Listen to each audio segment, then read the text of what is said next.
Commissioners heard publicly for the first time today from an internal investigator in the case who said 7 of the mansion's 20 security cameras were broken and claims there weren't enough troopers on the ground the night of the fire. You feel that that was an adequate number of people to oversee security at the governor's mansion? No, I do not. Sergeant Mike Escalante fielding questions about why one lone trooper was assigned to safeguard the Texas landmark. Had there been a request for additional help in the past? Yes. Explaining a DPS lieutenant in the governor's protection detail had sent a memo months back requesting 4 troopers staff the mansion. Moreover, he said most troopers were poorly trained, unable to operate the security systems, and unaware they should be making routine fire patrols. In your opinion, was the trooper who was on duty that evening properly trained in order to operate, oversee the security system in place in the governor's mansion? No, sir. Sorry, your answer is no. No. The chairman of the commission lamented the security breaches. This is likely not the finest moment for the Department of Public Safety. And vowed to do better to protect Texas treasures. To that end, I am requesting that the United States Secret Service come in and do an assessment of the Capitol complex, the governor's mansion, and other public facilities in this city and possibly others. An evaluation of state security that could provide a better plan for protection. Petoniak claims hard liquor and a handful of Xanax robbed him of his memory the night he admits he pulled the trigger and killed Jennifer Cave. I have no idea what happened that night. His answers on the stand, a series of I don't knows and I don't remember. Who put those hands in the bag? I don't know. How long did it take to cut off her head? I don't know. How long did it take to cut off her hands? I don't know. But since the trial began, prosecutors have been trying to shore up testimony to show Petoniak is lying about just how drunk and how high he really was. Did he seem intoxicated on drugs or alcohol to you? No. Okay. Questioning witnesses who saw him that night and the hardware store owner who sold him a hacksaw the morning after. I smelled alcohol, but he didn't act intoxicated, no. That's important because to get a murder conviction, prosecutors have to prove Petoniak intended to kill Cave. But there are no eyewitnesses here, and prosecutors have offered no real motive for murder, even though the defendant has offered no real explanation of what happened.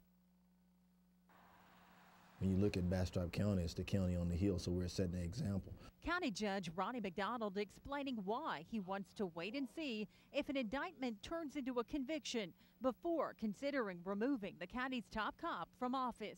Until a conviction comes, he's not really forced out of office. So the sheriff that is under indictment is still in charge of the sheriff's office right now? At this time. These court documents alleging inmates were building barbecue pits for Sheriff Richard Hernandez and performing a host of home improvements for County Commissioner David Gertz. Everything from sheetrock to car repair, even working on his lawnmowers, painting one up to look like the General Lee from the Dukes of Hazzard. And once the Attorney General told them, you violated the law, they're trying to do what they can to undo the bad stuff they did. Attorney Robert Jenkins defending both men. He says the sheriff would like to stay the sheriff. Of course, anybody can say this, but he's learned his lesson, and that would never happen again. But, you know, he's a public official, and maybe public officials aren't deserving of a second chance. Have a defendant who is black, a victim who is white, and so was the jury that sent Rodney Reed to death row. Spectators lined up for a seat inside today's hearing, while outside protesters demanded a new trial. We have a black man convicted of murdering a white woman who he was also allegedly having a sexual relationship with, and she was engaged to a white police officer, and that is a nasty web of taboos. The case against Rodney Reed, for some, is black and white. They railroaded my son. Stacy Stites was strangled, her body dumped along this roadway. The defense contends the two had a consensual relationship and suggests Stites' live-in boyfriend Jimmy Fennell was to blame. Then a Giddings police officer, Fennell later went to work in Georgetown. Cops say he was on duty last October when he raped a woman in his custody at gunpoint. He had the motive. My son had no motive. to kill her. She comes by to pick him up, but she was engaged to him and seeing my son. Reed's mother and lawyers argue prosecutors suppressed evidence that could have cleared him. Our position is that if the jury at the time of the trial had an opportunity to view all of the evidence that we now know exists, they would have made a different decision. The defense says jurors never heard from a witness who claimed she saw Stites and Fennell fighting the night of the murder. And they never heard claims that Fennell had allegedly threatened to strangle his girlfriend with a belt if he ever caught her cheating. But Deborah Oliver isn't changing her mind. I absolutely believe that Rodney Reed is the man that did this. The court is expected to rule in a matter of months. As to count 1 of the charge, the defendant is not guilty. They were dubbed O.J. Simpson's Dream Team. If it doesn't fit, you must acquit. High-powered, high-priced attorneys. Okay, what's her name? This is district court in Travis County, where some defendants can't pay for a lawyer, so the county hires one for them. Is it aggravated sexual assault? Travis County paid out more than $5 million to court-appointed lawyers last year. Lawyers who don't have to bill hours for the work they do because they're generally paid a flat fee. Judge John Wisser explains why. Flat fees works easier from a judicial point of view, and the judges believe that it saved the taxpayers money. In district court, it works like this. If the case goes to trial, the pay is $800 a day. If the case gets dismissed, the pay is $200. If the defendant pleads guilty, the fee is $350. You're not going to get rich doing it. David Gonzalez is a court-appointed lawyer who doesn't like that pay scale. That's why you have friction from these guys that say, well, you're a court-appointed lawyer, you don't care about me.